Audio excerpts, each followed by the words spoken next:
Salut à tous et bienvenue sur AliExpress, votre testeur de produits d'origine chinoise, pour le test de l'ordinateur portable pas cher QA10. Écran Full HD de 15,6 pouces, 8 Go de RAM, 256 de stockage.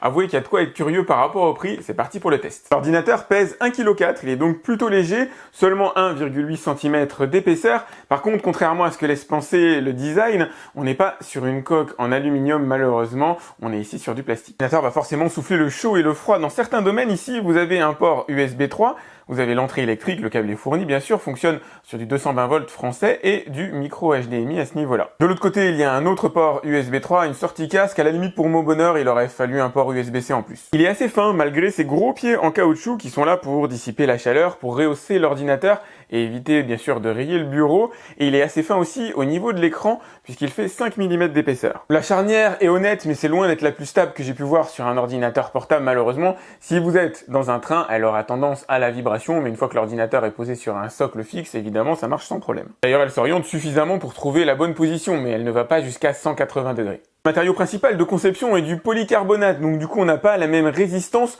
que ce qu'on aurait avec une couche d'aluminium, et encore ça dépend de la couche d'aluminium, certaines sont très fines et d'autres un peu plus sympathiques. Le design, l'aspect, et c'est clairement sympa, mais on sent que voilà, c'est pas le gros niveau de qualité. Il est possible de tordre l'écran facilement avec les doigts comme je le fais. Le plus c'est que j'ai une petite vibration quand je tape comme ça sur l'ordinateur, quand je vais taper sur les différentes touches, il y a une vibration qui se fait à ce niveau-là, j'arrive pas à identifier d'où elle vient, je vous la fais écouter.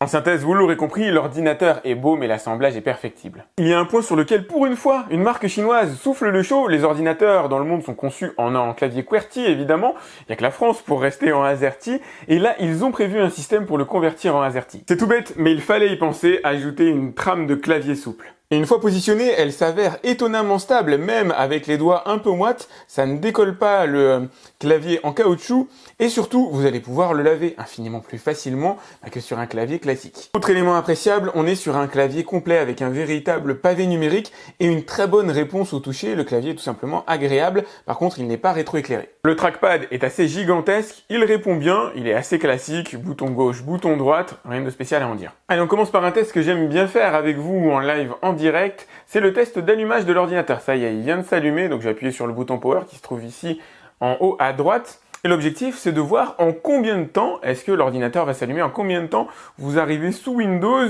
Je dirais que là, vu le nez, il faudrait une vingtaine de secondes à peu près.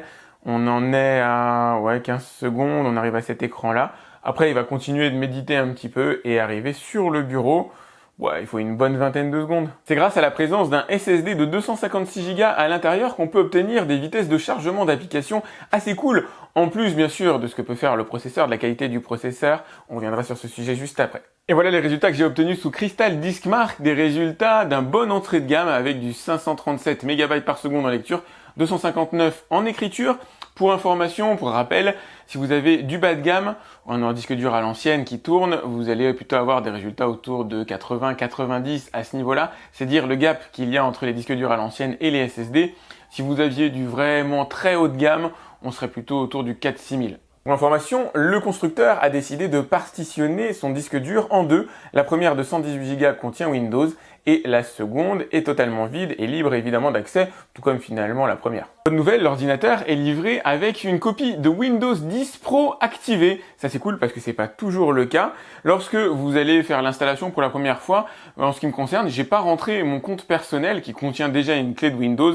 Alors édition familiale, je me suis contenté de passer par des menus détournés pour atterrir sous Windows. La première chose que j'aime bien faire, c'est tester les capacités vidéo de l'ordinateur, voir dans quelle mesure il peut décoder des flux vidéo, est-ce que ça le fait transpirer ou pas, donc du coup on va aller faire un tour sur YouTube. Et me voilà sur YouTube, alors là c'est une vidéo en 720p, c'est pas difficile pour lui, hop, vous allez dans paramètres, vous avez ici la définition de la vidéo. À chaque fois mes abonnés me rappellent que pour faire apparaître, hop, le petit diagramme qui me permet d'étudier la performance de l'ordinateur, à quelle mesure il transpire lorsqu'il lit un contenu, il faut faire CTRL, SHIFT et échappe. Donc voilà, j'ai retenu.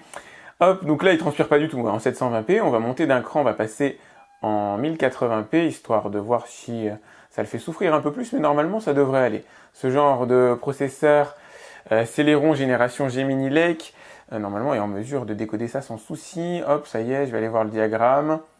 Donc ça a monté effectivement un peu d'un cran, allez, il a pris 5% dans les dents en consommation en plus. Là, on va passer directement à la 4K, Ça va être intéressant de voir s'il est en mesure de décoder le flux. Non pas que ce soit très utile puisqu'on a un écran Full HD ici, mais on ne sait jamais. Vous pouvez vouloir relier l'ordinateur à un écran 4K si jamais vous le souhaitez via le port HDMI, auquel cas vous aurez besoin de la puissance. Et vous voyez, on est même pas à 50% de la puissance CPU consommée totale. Et encore, il est peut-être en train de faire des tâches en toile de fond.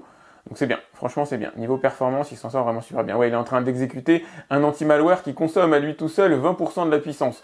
Donc en fait, la 4K consomme 30% sur YouTube. Continuons sur le chapitre vidéo en branchant un disque dur. Mon objectif, c'est de voir si l'ordinateur est en mesure de décoder un flux 4K enregistré en encodé en H265, encapsulé dans du MKV et visiblement c'est totalement fluide. Je vais réafficher le petit diagramme ici, c'est à peine si l'ordinateur transpire, il gère ça sans aucun problème et c'est cool. Autrement dit, en lecture d'images et de vidéos, absolument rien ne résiste à cet ordinateur, il peut décoder les flux 1080p 4K sans aucun souci. La limite, c'est l'encodage vidéo. Je vous déconseille de faire du montage avec lui. Alors dans l'absolu, vous pouvez y arriver, vous pouvez installer un logiciel et vous y mettre, sauf que ça prendra énormément de temps. Pour ce genre d'activité, il faut des ordinateurs beaucoup plus performants, avec beaucoup plus de RAM notamment. Tant qu'à faire, je vais lui brancher aussi ma souris sans fil avec le petit dongle USB qui est ici, ça va permettre de voir comment l'ordinateur réagit.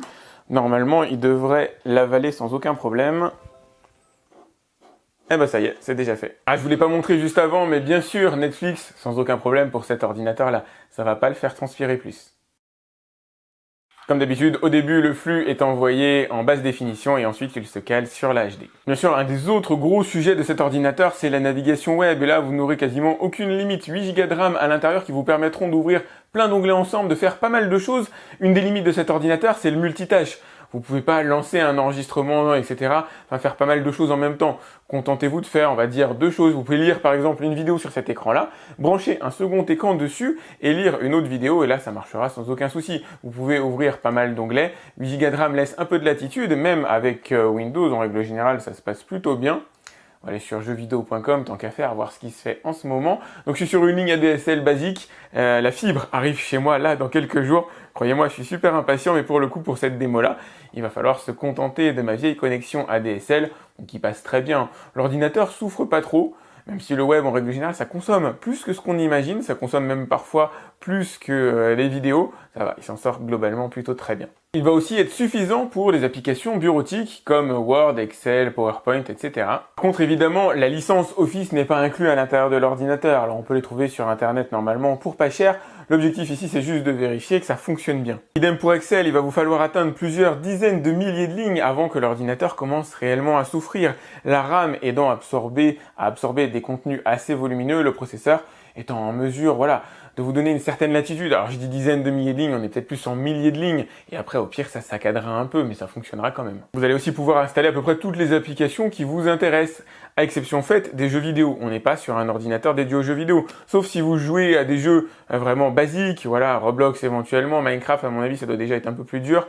Angry Birds ça passera, enfin bref vous voyez le très basique ira sans aucun problème, mais les jeux 3D, il n'y a pas de carte graphique réelle à l'intérieur, il y en a une qui est intégrée au CPU de chez Intel, mais c'est pas suffisant. Il y a quand même un truc que j'aime bien vous montrer, c'est Counter-Strike Source, ça fonctionne. Alors les jeux comme ça à l'ancienne passeront sans trop de soucis, pas forcément en Full HD, mais au moins on va dire en équivalent 720p, en 1600 par 900 je crois en définition, et ça vous donnera un bon niveau de fluidité suffisamment pour jouer. Alors désolé, là la map est vraiment totalement pourrie, c'est une map façon Minecraft, mais on est bien sur Counter-Strike Source et c'est bien fluide. Voilà, me voilà sur Militia, ce sera peut-être un petit peu plus révélateur. Je vais aller regarder ce que j'ai comme graphisme. Hop, ouais, je suis en 1280 par 600 et j'ai du fluide. Niveau autonomie, grâce à sa batterie de 37 kWh, l'ordinateur vous permettra de tenir entre 4h30 et 5h selon les réglages que vous allez faire, bien sûr en matière de luminosité d'écran et des tâches que vous allez lui faire faire. Évidemment, si vous jouez à un jeu vidéo, l'ordinateur va consommer plus que si vous regardez des vidéos ou si vous allez naviguer sur Internet. La conclusion est difficile parce que beaucoup d'ordinateurs dans cette gamme de prix tendent à se ressembler en utilisant la même RAM, le même type de SSD ou le même processeur à l'intérieur. Ce qui est intéressant sur le QA10, évidemment, c'est son écran de 15,6 pouces en Full HD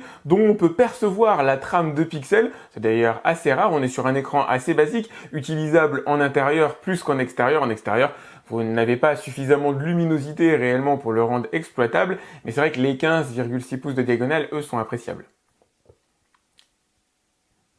Il a un bon niveau d'efficacité en web, application et vidéo. À ce niveau-là, il est totalement taillé. Idem pour la suite Office, la bureautique. Il s'en sortira très bien. Les seules choses qu'il ne peut pas faire finalement, c'est le jeu vidéo, on va dire, plus intense et le montage vidéo. Mon vrai défaut pour moi, c'est les matériaux et l'assemblage qui sont totalement perfectibles. Matériaux, j'aurais bien aimé avoir de l'alu comme on retrouvait d'ailleurs dans l'ordinateur QK2. On avait un châssis en aluminium et ça c'était cool pour un ordinateur pas beaucoup plus cher avec le même niveau de performance mais un écran un peu moins grand, un clavier un peu moins grand en QWERTY. Voilà, il y avait des petits à côté et j'ai pas aimé, voilà, quand j'appuie dessus avoir quelques vibrations, on sent que l'ordinateur manque d'affinage, voilà, en matière de construction. J'ai apprécié la réponse clavier, j'ai apprécié d'avoir, voilà, le petit pavé pour le transformer en AZERTY pour les ordinateurs chinois, mine de rien, c'est pas si fréquent que ça. J'ai apprécié d'avoir Windows activé et en français. J'ai aussi apprécié la qualité du Wi-Fi. Alors moi j'ai un bon réseau ici, même si je suis sur une ligne ADSL, mais voilà, l'ordinateur capte bien et ça aussi c'est essentiel.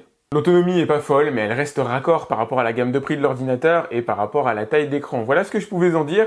Si vous avez aimé cette vidéo, n'hésitez pas à la liker, c'est important pour moi. Vous avez le lien dans la description pour aller voir combien coûte l'ordinateur à l'heure actuelle. Si vous avez des questions à son sujet, n'hésitez pas à me les poser directement en bas dans la vidéo YouTube. Je réponds en règle générale à tous mes abonnés. N'hésitez pas d'ailleurs à vous abonner, j'en profite aussi pour vous le demander. N'hésitez pas, si ce n'est pas déjà fait, à cliquer sur la cloche qui vous permet d'être alerté lorsque je lance une nouvelle vidéo. Parce qu'il ne suffit pas d'être abonné malheureusement, il faut aussi cliquer sur cette petite autorisation pour, voilà, à chaque fois que je lance une vidéo, être informé. Et je vous dis à très vite pour un autre test sur AliExpress. Salut!